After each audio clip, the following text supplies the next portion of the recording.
আওয়ামী লীগ 15 বছরে মুক্তিযুদ্ধের চেতনার কথা বলে, মুক্তিযোদ্ধাদের শহীদদের একটা সঠিক তালিকা তৈরি করতে কাজী উলফাত ভাই, সাদিক ভাই সহ মুক্তিযোদ্ধা দলের প্রতি আমাদের আহ্বান থাকবে, মুক্তিযোদ্ধা উপদেষ্টার সাথে আলোচনা করে আপনারা জীবিত আছেন, আপনাদের সহযোগীরা বিভিন্ন এলাকায় এখনো জীবিত আছে, প্রকৃত অর্থে মুক্তিযুদ্ধে কত শহীদ হয়েছিল তার একটা তালিকা আপনারা করে দিয়ে জাতির সামনে উপস্থাপন করে যাবেন।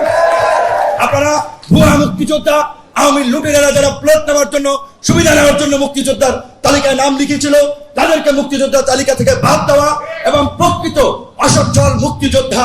এখন যারা জীবিত আছে অনতিবিলম্বে আপনারা একটা টিম করে আমরা তরুণরা আপনাদের সাথে কাজ করবো, ভলান্টিয়ার হিসেবে আপনাদেরকে সহযোগিতা করব। তাদেরকে সহযোগিতা করা, শেখ মুজিবের আপনার মৃত্যুবার্ষিকীতে 450 কোটি টাকা বাজেট হয়, বীরশ্রেষ্ঠ রুহুল আমিনের ছেলে 21 টিভিতে রিপোর্ট প্রকাশিত হয়েছিল 4-5 বছর আগে, পানি টানে আর একবারের কামলা দেয়। এই মুক্তিযুদ্ধের চেতনা আছে, মুক্তিযুদ্ধের যে ন্যারেটিভ আওয়ামী লীগ একটা শেখ মুজিব কেন্দ্রিক তৈরি করে আছে, মুক্তিযুদ্ধের প্রকৃত ইতিহাস এবং ন্যারেটিভ জাতির সামনে তুলে ধরার জন্য আপনাদের মতো যারা জীবিত মুক্তিযোদ্ধা আছেন, আমি মনে করি এখন উপযুক্ত সময় ছাত্র তরুণদের মাঝে আপনাদের প্রকৃত ইতিহাস শুনিয়ে দেওয়া, জানিয়ে দেওয়া, সবকিছু তারা পরিবর্তন করে গেছে। আমার আরেকটা যেটা আমরা বলেছিলাম,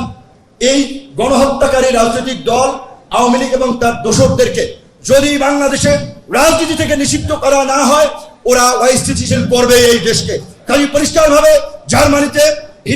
ইটালিতে যেভাবে ফ্যাসিস্টরা নিষিদ্ধ হয়েছিল, অন্তর্বর্তীকালীন সরকারকে আমরা অনুরোধ জানাবো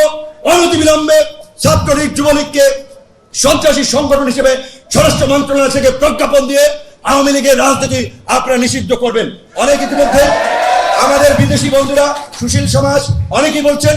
মাল্টি পার্টি ডেমোক্রেসি থাকবে বাংলাদেশে। অবশ্যই আওয়ামী লীগ ব্যতীত গত নির্বাচনেও 63টি রাজনৈতিক দল নির্বাচন বর্জন করেছে। আমি বিএনপি করি না, আমরা গণতন্ত্রের স্বার্থে আমরা একসাথে আন্দোলন করেছিলাম,